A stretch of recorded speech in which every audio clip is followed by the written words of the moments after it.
Assalamualaikum warahmatullahi wabarakatuh. Waalaikumsalam warahmatullahi A'udzubillahi samil alim minasyaitonir rajim. Bismillahirrahmanirrahim. Alhamdulillahilladzi jama'ana bi ni'matil Islam wal iman. Wal 'aqibatu lil muttaqin wa la 'udwana illa 'alal zalimin.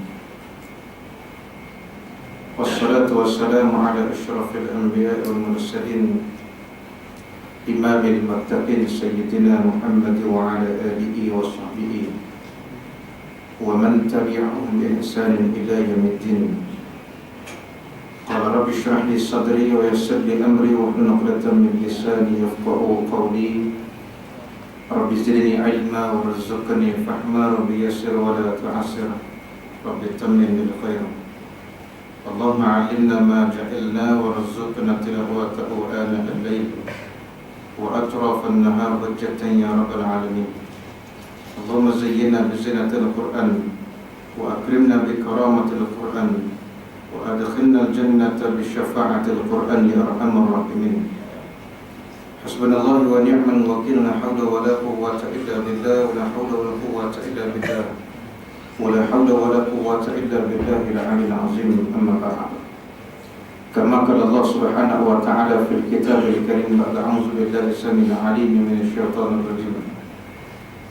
أم حسبتم أن تدخلوا الجنة ولما يأتكم مثل الذين خلوا من قبلكم مستهم بأساء والضراء وزلزلوا حتى يقول الرسول والذين آمنوا معه متى نصر الله Ala inna nasrullahi qarib.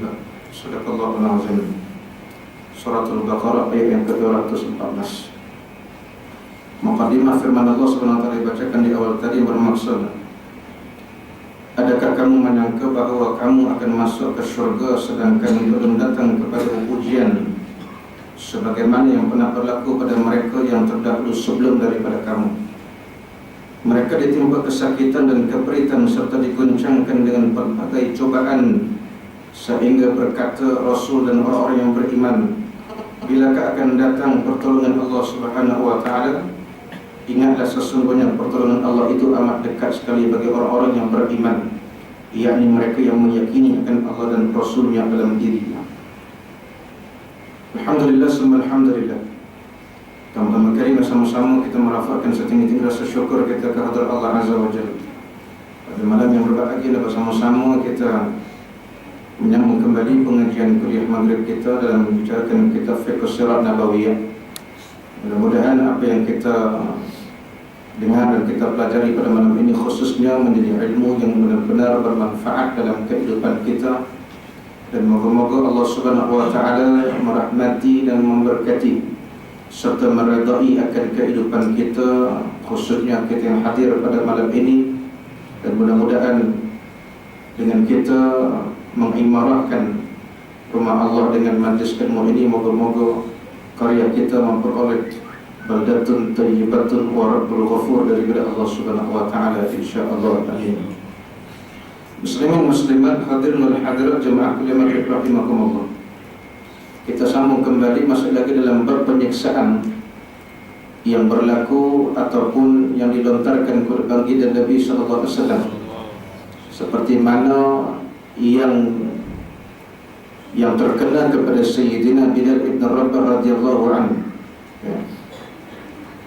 Kita maklum tuan-tuan dan puan-puan dirahmati Allah Subhanahu wa taala, bagaimana hebatnya ujian yang dihadapi oleh Sayyidina Bilal ibn Rabah radhiyallahu taala anhu ketika mana beliau menghadapi bekas majikan beliau yang datang bertemu dengan beliau untuk mengajak kembali memasuki agama asal beliau. Dan kita mengetahui akan sejarah ataupun cerita itu, bagaimana di akhirnya Sayyidina Bilal ibn Rabah radhiyallahu ta'ala anhu itu berpegang kepada syahadah yang awalannya, walaupun dalam keadaan ketika itu diletakkan batu yang besar di atas dada beliau di tengah-tengah padang pasir yang panas, yang gersang, yang kontan ketika itu, kita maklum. Apa yang berlaku kepada Bilal bin Rabah radhiyallahu ketika itu tidak lain tidak bukan yang keluar dari mulut beliau ialah Allah ahadun Allah ahadun, Allah ahadun, ahad. Yang keluar itu adalah kalimat Allah yang esa, Allah yang esa, Allah yang esa. Hanya Allah sahaja, tidak berganjak walaupun sedikit pun. Makin berat batu ditimpa di dada Bilal ibn Rabah radhiyallahu ta'ala anhu, makin kuat kalimat yang keluar di mulut Sayyidina Bilal ibn Rabah radhiyallahu ta'ala anhu dengan kalimat Allah ahadun, Allah ahadun. Itu nak melihat bagaimana ketebaran iman para sahabat radhiyallahu ta'ala ajma'in yang terdahulu. Adapun kita mungkin tidak dapat seperti mana keimanan para sahabat radhiyallahu ta'ala ajma'in ketika dahulunya. Sekurang-kurangnya tuan-tuan dan puan-puan dirahmati oleh Allah Subhanahu wa taala, keimanan kita itu tidak goyah kerana ujian dunia yang kita hadapi. Dan itulah mihnah. Itulah mihnah, yakni ujian bagi hamba-hamba yang mencari redha Allah Subhanahu wa taala dalam hidup mereka. Mihnah bagi hamba-hamba yang mencari keredaan Allah Subhanahu wa taala di hari akhirat. Maka mereka akan ditimpa berbagai ujian seperti mana yang dihadapi oleh baginda Nabi SAW. Sebab itu orang yang benar menjunjung akan perintah Allah dan perintah Rasul dalam diri mereka, mereka perlu bersiap sedia untuk menghadapi apa yang telah dihadapi oleh baginda Nabi SAW dalam diri Nabi. Sebab itu kalau katalah takut untuk menceritakan soal jihad, maka tidak perlu kita berkata tentang Islam. Sebab apa tuan-tuan dirahmati oleh Allah Subhanahu wa taala? Bagi orang mukmin dan mukminat itu, jihad itu salah satu dari impian ataupun cita-cita dalam diri mereka. Dan kita maklum jihad itu banyak kategori. Bukan hanya kita maklum jihad itu sekadar jihad fi sabilillah, berperang seperti mana di Syria, seperti mana di Palestin, Gaza dan sebagainya, itu salah satu. Tetapi kalau kita lihat antara bentuk-bentuk jihad ini, tuan-tuan dirahmati oleh Allah Subhanahu wa taala, kata Fadilatul Syekh Dr. Yusuf Al-Qaradawi, ada lebih kurang 400 bentuk-bentuk jihad.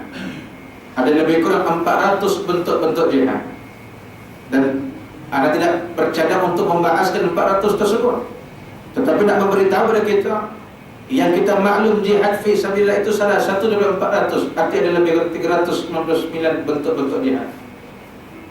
Di antara jihad lain disebut al-jihad bil mal, yakni jihad harta benda. Tuan-tuan, Al-Quran kata, bila mana kamu mendengar kebaikan di hadapan kamu, fastabiqul khairat, maka rebutlah kata Allah Ta'ala, maka kejarlah kata Allah Subhanahu wa ta'ala. Apa sebab tuan-tuan dan puan-puan dirahmati oleh Allah Ta'ala? Sebab itulah di antara bekalan yang paling besar yang kita nak bawa di hadapan Allah di hari akhir, di hari akhirat nanti, tuan-tuan. Sebab harta yang kita cari pada hari ini, duit yang kita cari pada hari ini, siang pagi petang malam istilahnya, belum tentu kekal milik kita, tuan-tuan. Mungkin boleh dari duit dalam pos, tuan-tuan, duit dalam dompet, tuan-tuan, duit dalam handbag, puan-puan. Adakah betul kita punya? Mungkin tidak. Boleh jadi duit dalam pos kita itu milik siapa? Milik pomen kita. Boleh jadi duit dalam pos kita itu milik siapa? Milik klinik. Boleh jadi duit dalam pos kita milik siapa, tuan-tuan? Milik butik tempat isteri tuan-tuan beli barang, beli baju. Boleh jadi duit dalam pos kita itu milik siapa, tuan-tuan? Milik Tesco, milik Jaya, milik macam-macam lagi. Lepas tu mana kita pun yang kita kata itu aku punya, yang kita kata itu aku yang cari, itu milik aku, kita kata. Itu berdasarkan perkataan logik akal kita. Tetapi yang betul-betul kekal milik tuan-tuan dan puan-puan ialah apa yang tuan-tuan dan puan-puan sumbangkan, infakkan atas nama fi sabilillah, yang disebut al-jihad bil mal, harta kita itu tadi. Maka orang mukmin dan mukminah dia tidak ada rasa istilah bakhil dalam beramal jariah. Sebab apa, tuan-tuan? Wa innama tuwaffa ujurul hatta yaumil qiyamah. Dan Allah akan bayar dan Allah akan ganti balik pahala yang kita buat di dunia ini di mana? Di hari kiamat nanti, tuan-tuan. Sebagai apa? Sebagai apa nama ni, shopping kita ke hari akhirat istilahnya. Wa tazawwadu fa inna khairuz zadi taqwa. Berbekallah kamu, kata Allah, kerana sebaik-baik bekalan itu ialah taqwa, kata Allah Subhanahu wa taala. Itu kita maklum. Sebab itulah bila mana kita fahamkan konsep ataupun makna jihad itu, dia luas. Yang kedua Nabi sebut ada di soal jihad bin nafs. Jihad melawan hawa nafsu. Nah, jihad melawan hawa nafsu. Nafsu mata, nafsu telinga, nafsu kaki, nafsu tangan, nafsu hati kita, nafsu dalaman kita, nafsu belaka. Tuan-tuan, tengok benda baru mungkin kita nak, padahal benda yang kita nak tu benda kita ada dah. Cuma beza dia dah upgrade, tuan-tuan. Dia upgrade kan. Kita ada dah, cuma dia upgrade saja. Benda sama. Tapi itulah namanya nafsu, tuan-tuan, dirahmati oleh Allah Subhanahu wa taala. Dan namanya dunia tidak pernah cukup, kata Hamka rahimahullah. Makin banyak kita kejar, makin tak pernah cukup. Bahkan kata Hamka rahimahullah dalam kitab tafsir Al-Azhar, dia kata apa? Orang yang terpaut dengan dunia, penyebab akhirnya dia terleka atau terlalai daripada Allah Subhanahu wa taala, maka dia mendapat kerugian yang nyata di hari akhir, di hari akhirat, tuan-tuan dan puan-puan dirahmati oleh Allah Subhanahu wa taala. Sebab itulah para sahabat yang terdahulu, tuan-tuan dan puan-puan, mereka sanggup menggadaikan diri mereka demi apa? Demi Islam. Mereka sanggup menggadaikan diri mereka demi agama Allah Ta'ala, menggadaikan masa. Patut istilah jihad ni, tuan-tuan, dia tak ada kira masa. Istilah jihad dia tak kira masa, tuan-tuan, kecuali adanya waktu untuk beristirahat, untuk memberikan tenaga. Sebab tubuh kita, badan kita ni ada hak, tuan-tuan. Ada hak pada tubuh kita, ada hak pada mata kita, ada hak pada kaki kita, pada tangan kita, seluruh tubuh ada hak. Tetapi hak yang kita tunaikan itu untuk memberikan tenaga semula, untuk memberikan kekuatan semula. Untuk apa? Untuk kita meneruskan misi yang telah ditentukan oleh Allah Subhanahu wa taala dalam kehidupan kita. Sebab itu Allah sebut dalam surah Al-Baqarah, ayat yang ke-14 yang anda bacakan tadi. Bila mana mereka bertanya, manakah bantuan Allah Subhanahu wa taala? Apa kata Allah Subhanahu wa taala? Ala inna nasrallahi qarib. Sesungguhnya bantuan aku ni dekat sekali, kata Allah. Ada dah.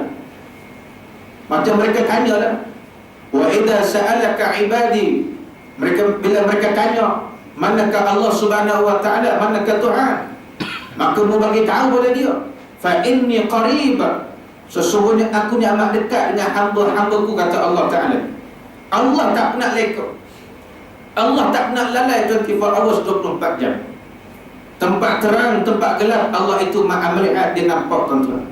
Kita mungkin nampak terang, ketika gelap tak nampak. Kadang-kadang terang tu pun kita kabur, terang itu pun kita tak nampak. Itu nak memberitahu pada kita akan kelemahan, kekerdilan, kedaifan diri kita, tuan-tuan. Al-insanu dha'ifa, manusia itu diciptakan oleh Allah dalam keadaan yang lemah, kata Allah Ta'ala. Wala haula wala quwwata illa billah. Tidak ada daya upaya pada diri kamu, kata Allah. Tidak ada kekuatan dalam diri kamu, kata Allah, illa billah. Kecuali kekuatan itu, keupayaan itu hanya datang daripada aku, kata Allah Subhanahu wa taala. Subhanahu wa taala. Betul Imam Ghazali kata, di antara kalimat zikir untuk menundukkan pandangan kita supaya adanya sifat tawadhu', tadarruan, supaya adanya sifat tawadhu' dalam kehidupan kita, itu adalah dengan banyakkan berzikir kalimat la haula wala quwwata illa billah. Berapa kali sehari? 44 kali paling sikit, kata Imam Ghazali. Nak melatih akan kehidupan kita supaya rasa syukur dengan apa yang kita ada, cukup dengan apa yang kita ada. Imam Ghazali rahimahullah, dia ajar kita zikir apa dia? Hasbiyallahu wa ni'mal wakil. Hasbiyallahu wa ni'mal wakil. Cukuplah, hanya Allah bagi diriku dan nikmat-nikmatnya yang telah diberikan kepadaku. Kita meletakkan suatu keyakinan kita kepada Allah Subhanahu wa taala. Subhanahu wa ta'ala, tuan-tuan dan puan-puan dirahmati oleh Allah Subhanahu wa ta'ala. Adapun mutakhir ini, umat manusia, mereka tidak syukur pada Allah, bahkan mereka kufur nikmat Allah Subhanahu wa ta'ala. Sebab itu, tuan-tuan, antara tujuan Nabi SAW itu diutuskan oleh Allah Subhanahu wa ta'ala untuk apa? Wa ma arsalnaka illa rahmatan lil alamin. Muhammad, aku utuskan kau ke dunia ni, ke bumi ni untuk apa? Rahmatan lil alamin, untuk memberi rahmat ke sekalian alam, kata Allah Subhanahu wa taala. Maka rahmat Allah ni, tuan-tuan dan puan-puan, semua orang dapat. Kita orang Islam pun dapat, orang kafir pun dapat. Kenapa orang kafir pun dapat, Ustaz?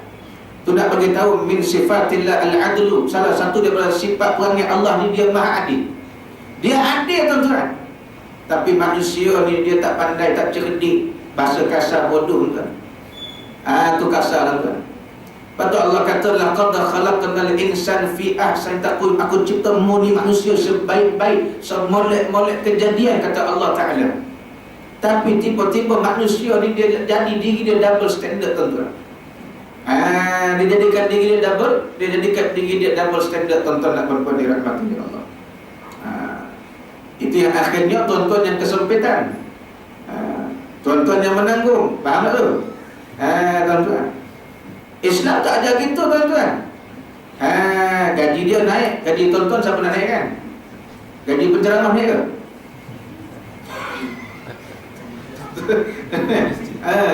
Di penceramah pun kena ada GST tuan-tuan. Kalau bagi 200 RM60. 6% dia kata. Betul ke 6%? SST 10% tuan-tuan. Mana ada 6%? Dari 16%. Siapa untung? Cerdik tuan-tuan. Bukan tuan-tuan cerdik, dia cerdik tuan-tuan. Pasal dia kata rakyat dahulukan. Betul lah tu. Betul lah tuan-tuan. Pasal dia kata rakyat dahulukan tu, dia kenakan tuan-tuan tu. Lepas tu manusia ni tuan-tuan dan puan-puan dirahmati oleh Allah Subhanahu Wa Ta'ala. Allah cipta manusia ni supaya kamu ni buat adil pada seluruh manusia. Khutbah Jumaat, khatib bagi tahu di hujung mimbar, khatib bagi tahu. Apa kata khatib? Ketika nak khutbah Jumaat, tuan-tuan dan puan-puan dirahmati oleh Allah Subhanahu Wa Ta'ala, khatib sebut barakallahu li wa lakum fil Qur'anil azim wa nafa'ani wa iyyakum fi ayati wa dzikril hakim wa taqabbala minni wa minkum tilawata innahu was-sami'ul alim. Itu antara ayat khatib sebut di ujung mimbar tuan-tuan. Mengajak manusia supaya jangan ada sifat zalim, kata khatib. Ayat itu diambil kalimat-kalimat ulama-ulama mufassirin tuan-tuan dan puan-puan. Diambil kalimat ulama-ulama mufassirin. Sebab tu imam para sahabat dia kukuh. Imam para sahabat dia utuh. Sebab apa tuan-tuan? Sebab dia nak buat sesuatu, dia tak lupa kepada Allah. Apa dia tak lupa? Dia tak lupa kepada murka dan azab Allah Subhanahu Wa Ta'ala. Sahabat dia nak buat sesuatu, dia fikir dulu, adakah Allah redha ataupun Allah murka atau sebaliknya. Tuan-tuan, kita bukan fikir murka manusia. Murka manusia boleh buat apa tuan-tuan, tapi kita nak fikir murka Allah Subhanahu Wa Ta'ala. Sebab kita takut hanya pada Allah, tak takut selain pada Allah Ta'ala. Sebab itu janji kita pada Allah Ta'ala. Apa kita janji pada Allah Subhanahu Wa Ta'ala? Inna salati wa nusuki wa ma yahya wa mamati lillahi rabbil alamin. Hanya kerana Allah saja, tak ada kerana lain. Bukan sebab kerana Malaysia, tak ada, kerana Allah saja. Wa atimul hajja wal umrata lillah. Tu Allah kata, hamba ku kata Allah, bila mu nak buat haji, mu nak buat umrah, wa atimul hajja wal umrah. Bila mu nak buat haji, mu nak buat umrah ni, apa kata Allah? Lillah. Buat ni kerana aku, kata Allah Subhanahu Wa Ta'ala. Bukan sebab selain daripada aku, kata Allah Subhanahu Wa Ta'ala. Sebab tu bila buat selain kerana Allah Ta'ala, lepas tu balik umrah pun buat kayak gitu, balik haji pun kayak gitu, tak ada perubahan tuan-tuan. Pasal apa tak ada perubahan? Tuan-tuan, kita lihat dalam satu kitab yang lama yang dikarang oleh Fadilatul Syekh Idris Al-Marbawi Al-Azhari. Siapa tak kenal? Antara penyebab cacat ataupun terhalang amal ibadat untuk sampai ke Sidratul Muntaha, itu tuan-tuan boleh cek dalam kitab yang berjudul Insan Ingatlah, karangan almarhum Taqurni Aziz. Disebut dalam kitab tersebut juga, dalam bab yang ke-30. Dalam bab yang ke-30, tajuknya penyebab amal terhalang untuk sampai ke Sidratul Muntaha. Kata Idris Al-Marbawi Al-Azhari rahimahullah, dia kata apa? Salah satu penyebab amal kita ni terhalang nak sampai ke Allah, penyebab akidah kita ni rosak dan tak sampai pada Allah Subhanahu Wa Ta'ala di Sidratul Muntaha. Mana ni Sidratul Muntaha ni? Dok tempat tiket kapal terbang tak sampai. Mana dia ni? Yakni di Lauhil Mahfuz. Bukan Mahfuz Oman, nama sendiri sama. Sidratul Muntaha yakni berada di Lauhil Mahfuz, tempat semua amal kita ni yang kita buat kat dunia sampai kumpul depan Allah sana. Kata Idris Al-Marbawi, dia kata apa tuan-tuan dan puan-puan? Penyebabnya ialah apabila konsentrik kita dengan Allah itu berbelah bagi. Konsentrik kita pada Allah itu tidak ada istilahnya, tuan-tuan. Rosak umrah kita, rosak haji kita sebab sibuk sangat nak berselfie, nak bergambar dalam Masjidil Haram. Sibuk nak bergambar depan makam Nabi sallallahu alaihi wasallam. Sebab inilah penyebab amal kita tak sampai, tuan-tuan dan puan-puan, kata Idris Al-Marbawi. Betul, balik umrah gitu juga, balik haji gitu juga, tuan-tuan. Balik haji jambul terkeluar juga. Balik haji tak pergi masjid juga, balik haji tak semayang juga. Balik haji masih sokong tauhid juga. Sedangkan dekat sana dia lempar setan, dia lempar tauhid. Dengan tali pinggang haji pun dia lempar juga, tuan-tuan. Seliput Jepun pun dia lempar, batu konkrit pun dia lempar, tak bocor kepala orang kat bawah. Pasal apa? Geram sangat nak lempar setan. Walau tak ada setan pun diikat di situ. Cuma rukun saja kena lempar, kena peristiwa Siti Hajar, tuan-tuan. Tapi punya geram, tuan-tuan. Allah, habis seliput Jepun pun dia campur. Tali pinggang haji pun campak sampai tak perasan ke ihram tanggal. Sebab dah geram sangat. Geram sangat, tuan. Tapi duduk balik Malaysia, tuan-tuan, duduk juga sebelah tauhid. Pangkat juga tauhid. Faham tak? Tuan-tuan. Pasal apa dia gitu? Inilah, tuan-tuan, apabila agama itu dijadikan sebagai sekularisme, liberalisme. Tuan-tuan, dua nama ni, nama saintifik, liberalisme, sekularisme.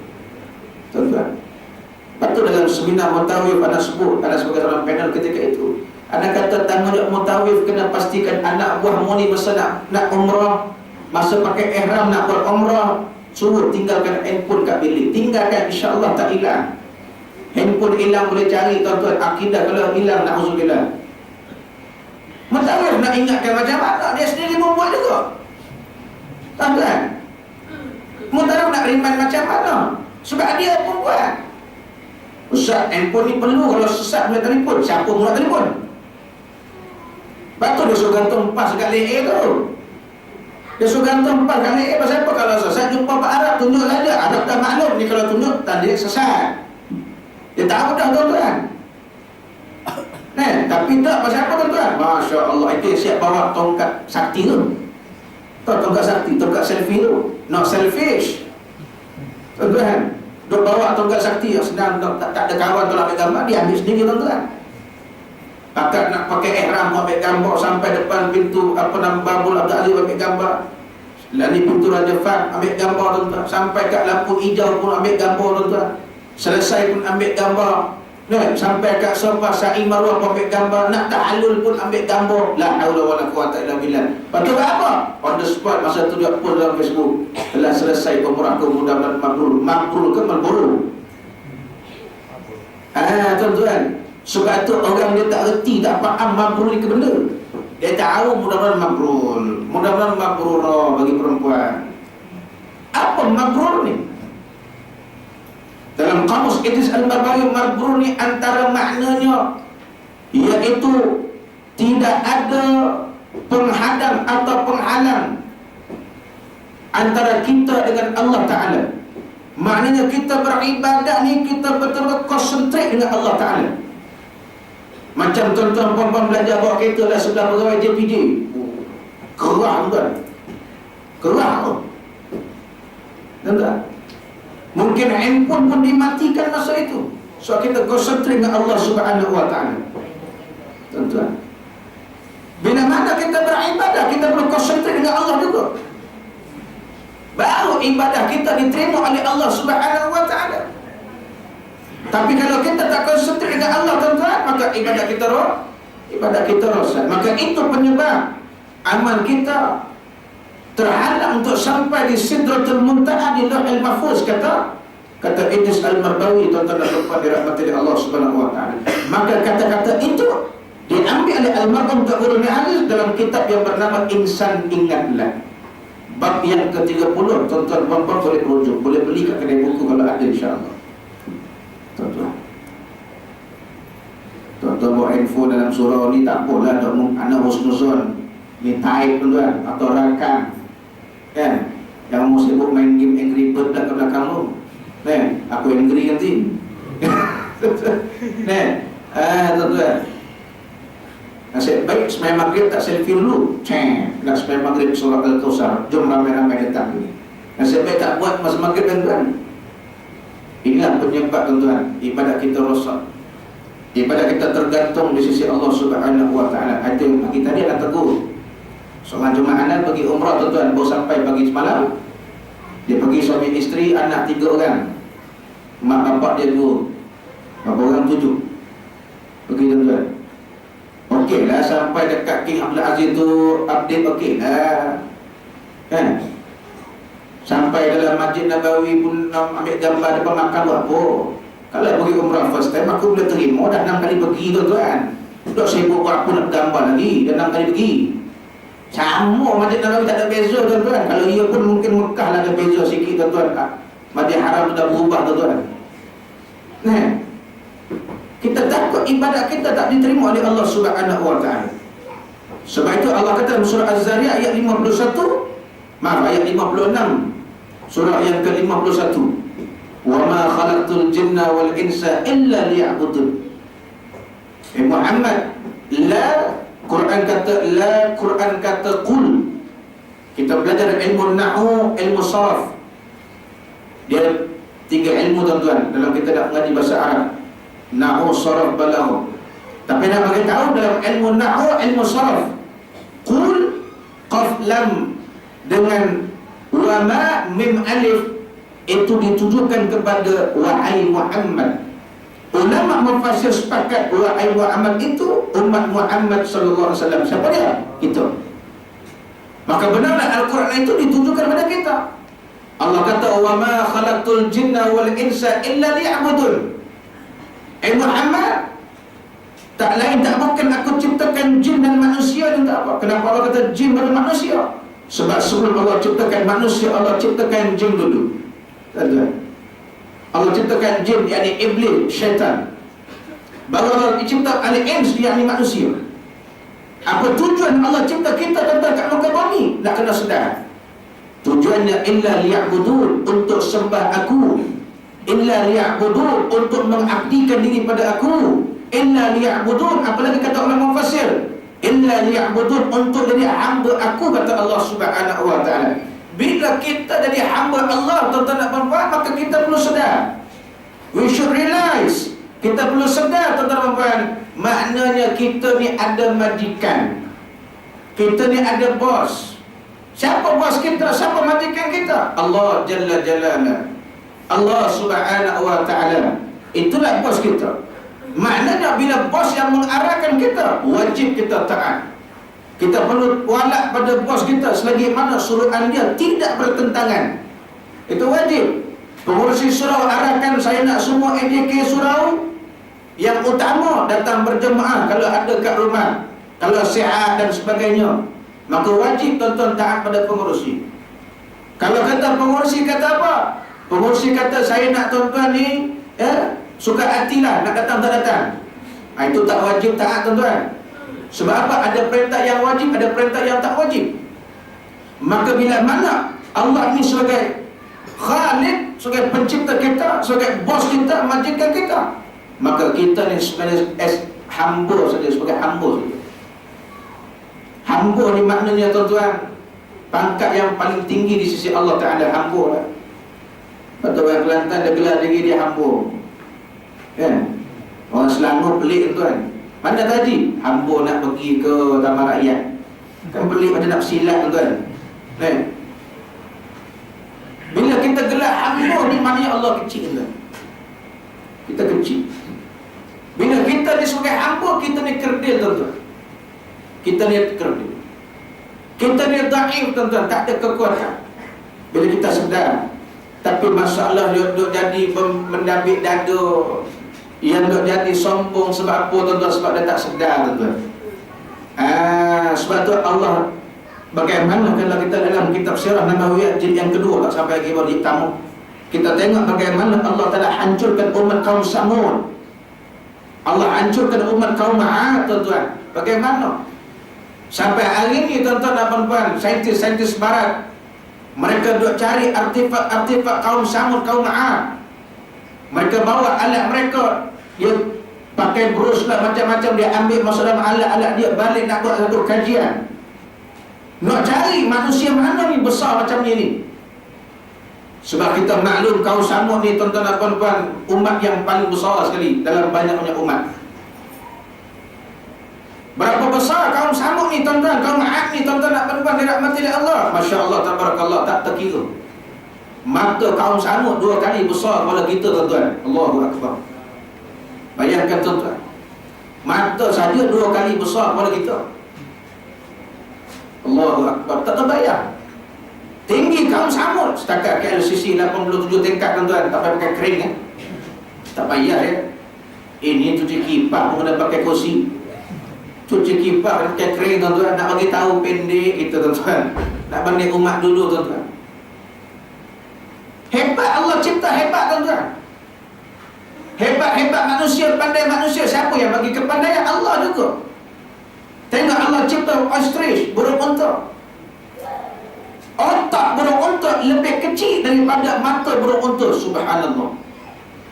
Tak terbayang tuan-tuan. Cipta Allah Ta'ala memang tak terbayang. La yasta'illu min sifatillah. Allah cipta otak burung unta lebih kecil, lebih halus dari mata. Mata dah kecil, otak lagi kecil. Masya Allah. Tuan-tuan, bila kita renung balik tuan-tuan nak puan-puan dirahmati Allah, renung macam mana? Alladzina yazkuruna Allah qiyaman wa qu'udan wa 'ala junubihim wa yatafakkaruna fi khalqis samawati wal ardh. Orang beriman ni kata Allah, dia sentiasa tak lupa pada Allah, sentiasa ingat masa bila?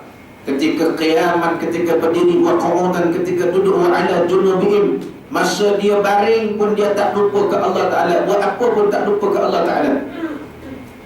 Bila mana kita tak lupa Allah, Allah tak lupa kita. Kita buat apa, kita akan ingat pada Allah Subhanahu Wa Ta'ala. Kita berjalan pun kita tak lupa pada dia. Sampai waktu kita berhenti solat, kita cari tempat sembahyang, kita berjalan tuan-tuan. Kita buat apa, kita tak lupa. Pasal apa? Sebab kita ingat dia, dia pun ingat kita. Bila dia ingat kita, dia gerakkan hati kita untuk mengingati dia juga tuan-tuan dan puan-puan. Maka apa perlu kita buat? Orang beriman ni, wa yatafakkaruna fi khalqis samawati wal ardh. Orang beriman ni dia merenung akan ciptaan Allah, ciptaan langit, ciptaan bumi. Bila kita dengar otak burung unta itu lebih halus, lebih kecil dari mata burung unta, kita dah renung, dah muhasabah. Masya Allah, subhanallah. Hebat Allah cipta tuan-tuan. Hebat. Kita ni pun Allah cipta tuan-tuan. Anak kita asbab saja, kita sama isteri dengan izin. Macam nampak imam dengan izin. Asbab tuan-tuan. Tapi siapa cipta kita? Sabbih isma rabbikal a'la alladhi khalaqa fasawwa. Alladhi khalaqa, dan dialah yang cipta, fasawwa, fa maka sawwa, dia boleh ubah. Dia boleh ubah. Anak kita, cucu kita meninggal masa kecil, masa baby, tak usah nangis lah, sedih tu biasa kan. Jangan duduk meraung macam harimau tak meraung gitu. Pasal apa duduk meraung-raung? Sebab kita terkilat, yang masih kecil diambil. Jangan terkilat, sebab dia adalah pinjaman daripada Allah Subhanahu Wa Ta'ala. Suratul A'raf 30, kullu ni'matin faminallah. Yang kamu ada ini kata Allah, faminallah, dari aku kata Allah. Bila dari aku kata Allah, apa kata Irwan Syahman, bekas artis dangdut, semua itu Allah yang punya, tidak ada engkau yang punya. Semua milik Allah, tak ada kita punya. Tak ada tentu. Bagi tahu pada anda malam ni tuan-tuan, apa yang kita punya tak ada. Yang bakal kita ni dah tentu tuan-tuan, kain kapan 2,5 meter tu. Itu dah tentu kita punya tuan-tuan. Dah siap belum tu? Tuan-tuan, kena siap-siap tuan-tuan. Besok pergi Nagoya tuan-tuan, jekyll mahal sangat. Siap-siap simpan tuan-tuan, ikat elok-elok, letak kertas. Apa dia ni? Kain kapan ayat. Tuan-tuan, kalau berani buat lah. Kalau berani buat tuan-tuan. Aku tengok muka dia tak berani tuan-tuan. Kalau dia buat tuan-tuan, memang besok tak tidur 24 jam. Pasal apa? Dia berjaga tunggu malaikat maut turun tuan-tuan. Tu. Yang itu kekal kita punya tuan-tuan. Tak ada kita punya, tak usah sayang tuan-tuan. Sebab tu orang beriman ni tuan-tuan, dia tak sabar nak jumpa Allah. Kata Syekh Nuruddin, tak sabar jumpa Allah ni bukannya mati. Dah. Dia tunggu waktu solat. Ni tanda orang beriman. Bila nak zuhur, bila nak asar. Tanda orang beriman. Kata Syekh Nuruddin, orang yang kurang imannya, dia tak kata tak beriman. Orang yang kurang imannya tuan-tuan, bila sampai waktu asar, asar dah, asar macam baru zuhur, dia kata. Tuan-tuan, ini hati-hati. Seorang beriman dia tunggu-tunggu tuan-tuan dan puan-puan dirahmati oleh Allah Subhanahu wa taala. Tuan-tuan, anda diberi kesempatan tuan-tuan dapat tidur sebilik dengan 3 orang ulama hebat tuan-tuan. Yang pertama, anda diberi kesempatan dapat tidur sebilik dengan Syekh Nuruddin. Anda diberi kesempatan dapat tidur sebilik dengan Fadilatul Syekh Kiai Haji Abdullah Jimnastiar, ataupun nama famousnya Agim atau AA. Ini ulama masyhur Indonesia tuan-tuan. Dulu pernah keluar ke Astro Oasis 106 tuan-tuan rancangan dia. Yang ketiga, anda pernah dengan Allahumma sholli Muhammad, ini dengan Qadi Kemojo.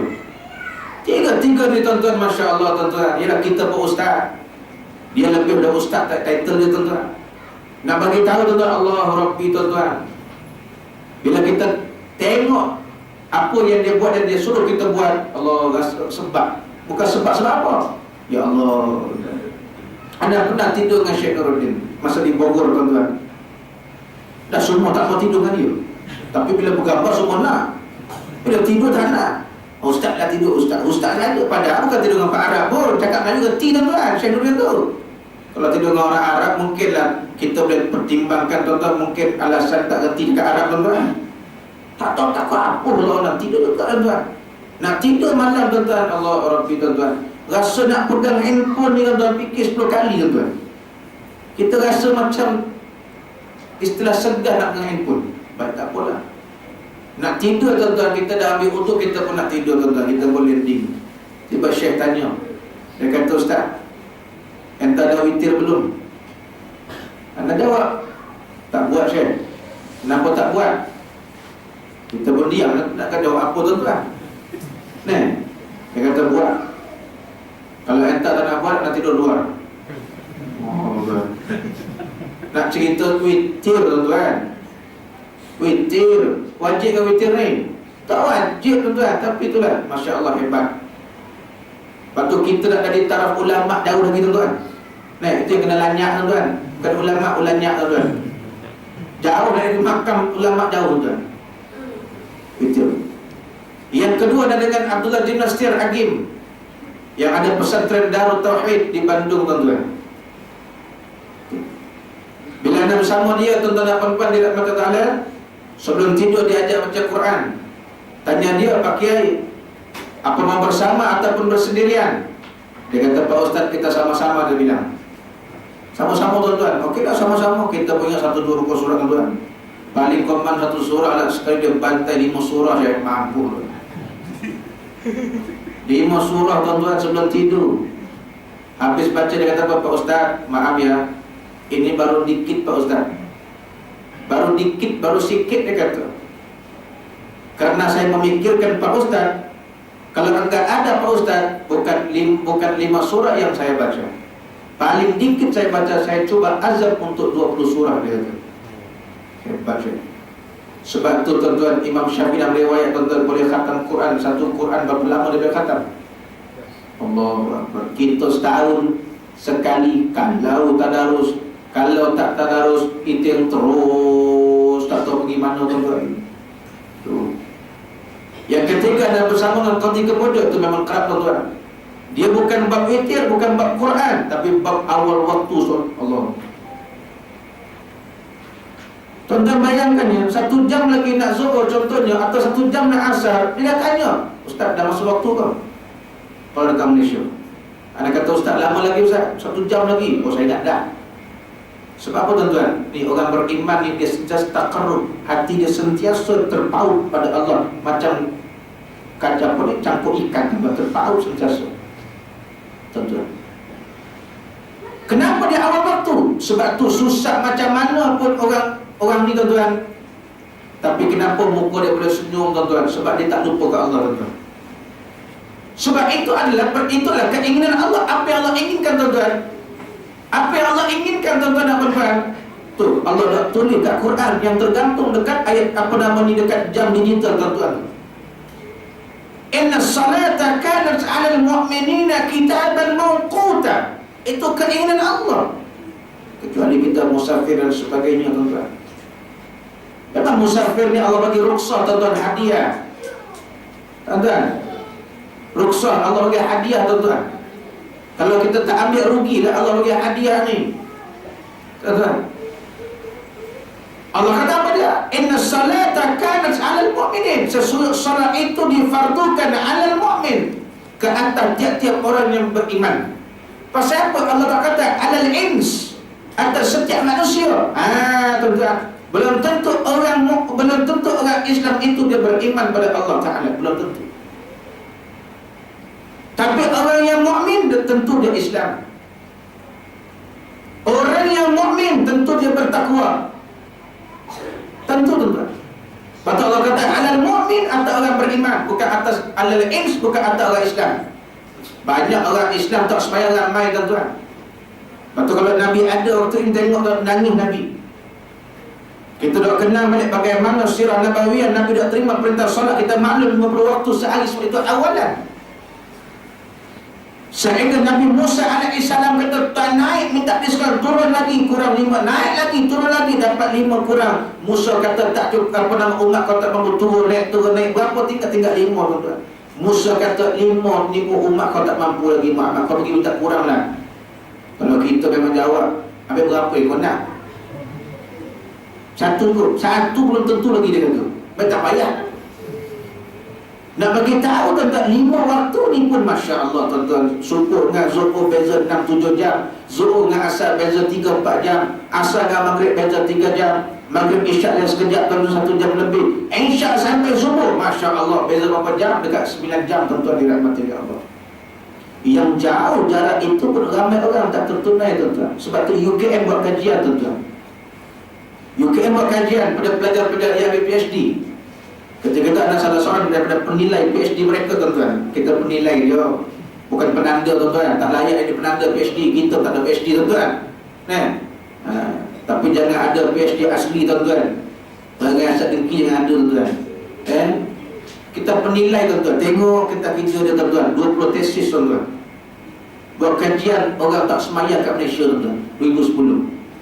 Dia buat kajian tuan-tuan, 64.7% orang Islam kat Malaysia ni tak semayang 5 waktu sehari semayang. Kita buka hadis 40 tuan-tuan. Di antara penyebab bala Allah minta habis menimpul sebab orang tinggal solat. Ni sebab dia tuan-tuan. Ni sebab antara sebab besar. Yang kedua kata Nabi, penyebab balak turun Allah murka. Maknanya Allah murka balak turun ni apabila kewajiban yang Allah suruh tak dibuat. Kewajiban Allah dia tak buat. Solat wajib, tutup aurat wajib, zakat wajib, haji wajib, tiba-tiba sampai hudud macam tak wajib. Tarik tadi tuan-tuan, kan? Wallahu a'lam lah. Jadi tak tahu tuan-tuan. Nak tunggu-tunggu nombor giliran sampai 24 atau bila tuan. Betul nak jawab senang je. Kalau betul tuan-tuan pemerintah kita ni nak sangat hudud tuan-tuan, tak payah tunggu 24. Dia buat sidang tergempur cukup tuan-tuan, dia bahaskan saja. Itu cara dia tuan-tuan. Sebab itu kalau ikut perlembagaan enactment sekalipun dari undang-undang tuan-tuan 40/A21B tuan-tuan, dia boleh ubah bila-bila masuk. Kita ada pengalaman peguam tuan-tuan. Dia boleh, tapi nak bagi tahu dia tak nak tuan-tuan. Lepas tu tak nak buat tu. Ustaz, kita husnuzon sangka baik Ustaz. Benda wajib tuan-tuan. Apa nak kita nak husnuzon, benda wajib. Sebab tu perintah Allah, bukan perintah manusia tuan-tuan. Ini tuan-tuan. Lepas tu uduk bukan untuk undang-undang nak zalim. Dah tuan-tuan, tak zalim uduk ni. Nak mencegah. Tengok, belum buat pun orang dah takut. Kalau buat tuan-tuan selamat lah. Tuan-tuan ada rezeki di Brunei tuan-tuan, pergilah ziarah Brunei, tengok Brunei tuan-tuan. Bila nak pergi tuan-tuan, nak berjumpa dengan, buat surat jumpa dengan Sahibus Sama'ah Datuk P. Indiraja Mufti Brunei. Beliau tak ada tuan-tuan, pergi umrah. Anak dibawa ke Masjid Sultan Hasan Al-Bolkiah. Kuasa Allah tuan-tuan, Zuhur itu yang imam besar itu, Profesor Doktor Diraja, apa nama panjang betul kan? Yang aku ingat Profesor Doktor Diraja itu aku ingat kan? Nama aku tak ingat kan? Jumpa kan tuan setengah jam. Antara yang anda tanya pertama tuan-tuan, bagaimana Brunei selepas dan sebelum. Dia kata jenayah di Brunei ini terjadi kurangkan sampai 70% tuan-tuan. 70%. Tuan. Orang takkan takut dengan hudud kalau dia tak buat salah. Tapi orang akan takut dengan hudud kalau dia buat salah atas enakmen hudud. Itu orang takut. Tuan-tuan tak buat salah, tak buat apa. Macam orang pergi umrah, pergi haji lah. Ada sifat takut nak pergi umrah haji sebab ada hudud kat Mekah, Madinah. Sikit pun tuan-tuan tak timbul bab tu. Cuma dia takut-takutkan saja. Apa dia takutkan? Dia hati-hati, bang, saya tahun lepas pagi ada orang undur jalan ke belakang. Itu mungkin kita takut tuan-tuan. Saya pergi umrah baru-baru ni bang, ternampak ada seorang tu, tak nampak betul masuk gelap, dia kata. Itu mungkin kita takut tuan-tuan. Banyakkan istighfar. Tapi sikit pun tak timbul pada tuan-tuan dan puan-puan takut pergi umrah haji sebab ada hudud dekat Mekah, hudud Madinah. Tak ada. Tuh. Ini tuan-tuan dan puan-puan dirahmati oleh Allah Subhanahu wa taala. Sebab itu kewajiban Allah dia wajib. Dan dalam hadis Nabi SAW, antara penyebab Allah murka apabila yang wajib itu tidak ditunaikan, kata Nabi SAW. Ini tuan-tuan. Atau kita tengok tuan-tuan, orang kafir banyak hari ini berbondong-bondong masuk Islam. Hari ini pula orang yang mengaku Islam pula tuan-tuan nak keluar dari Islam. Na'udzubillah. Itu antara tanda dia tuan-tuan dan puan-puan dirahmati oleh Allah Ta'ala. Tuan-tuan tengok ketua SAMI masuk Islam tuan-tuan, 30 tahun di Taiwan.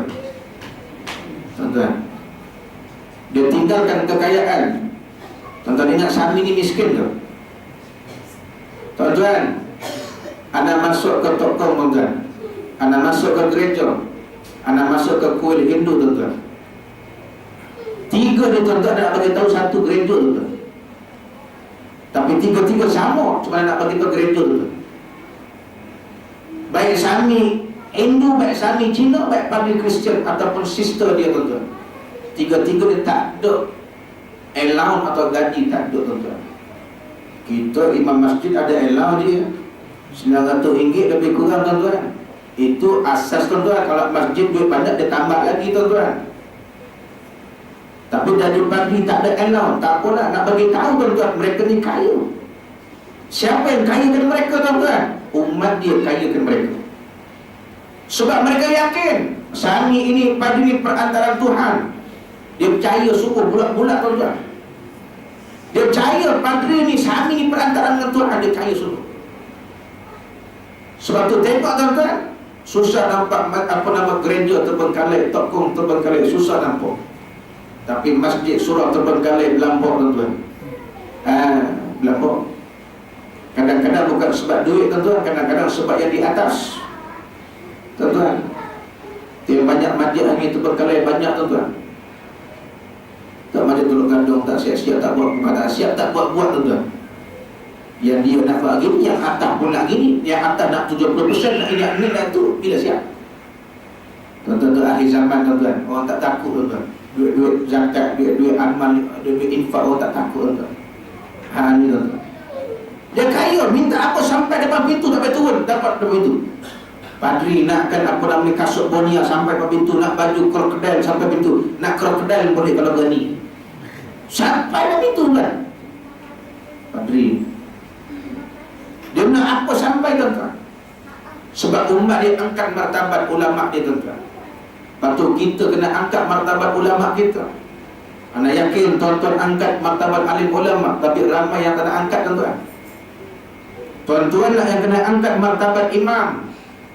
Tuan-tuan, ini makmum datang tuan-tuan pakai Porsche Lamborghini, Pak Imam datang Honda bulat tuan-tuan, tu tak sampai-sampai tu. Nak kamat tak boleh kamat, bila cari imam tak sampai-sampai. Apa nak sampai dalam Pak Imam pun tuan-tuan start motor 60 kali tuan-tuan. Lah bukan dia start motor tuan, motor bawa dia, bukan dia motor. Tolak dengan motor tuan-tuan. Tunggu tak sampai-sampai tuan. Imam dia kena zuhud, ustaz kena pakai motor. Faham tak zuhud ni ke benda? Masalah orang kita ni, dia tak kerti tuan-tuan. Dia tak faham zuhud ni apa, tak faham. Pasal apa semayang pakai baju pagoda koyak nakal ni? Zuhud dia kata. Zuhud ni apa kan? Pasal apa telekong tak apa ni tak basuh dia putih jadi oranye macam ihram kat Sami Buddha. Zuhud dia kata ustaz. Ni pasal apa kain pelekat di spring? Depan belakang kiri kanan spring kain pelekat tuan. Zuhud dia kata la